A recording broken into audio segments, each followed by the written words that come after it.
গণতন্ত্রে ফিরে যেতে চাইলে অপরের মতকে গুরুত্ব দিতে হবে উল্লেখ করে বিএনপি মহাসচিব মির্জা ফখরুল ইসলাম আলমগীর বলেছেন, ফেব্রুয়ারিতে নির্বাচনের অপেক্ষায় রয়েছে দেশের মানুষ।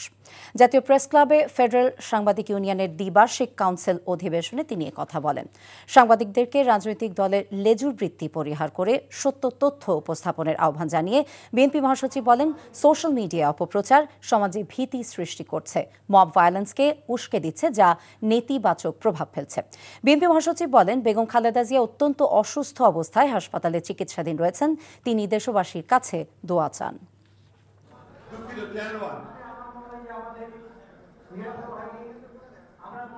ফেব্রুয়ারি মাসে একটি নির্বাচনের মধ্য দিয়ে একটি গণতান্ত্রিক ব্যবস্থায় আমরা ফিরে যেতে সক্ষম হব। আমরা সবাই এটা চাই। যে একই সঙ্গে আমাদের মনে রাখতে হবে যে আমরা গণতন্ত্রে ফিরে যেতে চাইলে অপরের যে মত প্রকাশের স্বাধীনতা, সেটাকে আমাদের একই সঙ্গে মূল্য দিতে হবে। গণমাধ্যমের স্বাধীনতা অর্থাৎ একেবারে পুরোপুরি ইন্ডিপেন্ডেন্ট যেটা থাকবে, স্বাধীন থাকবে, সে বিষয়টি আমরা নিশ্চিত করব। আপনাদেরকে সক্রিয় দাঁড়াতে হবে, কোনো দলের লেজুবৃত্তি না করে আপনাদেরকে দাঁড়াতে, তাহলেই দেখবেন যে আপনার অধিকারটাকে আপনি আদায় করতে পারবেন।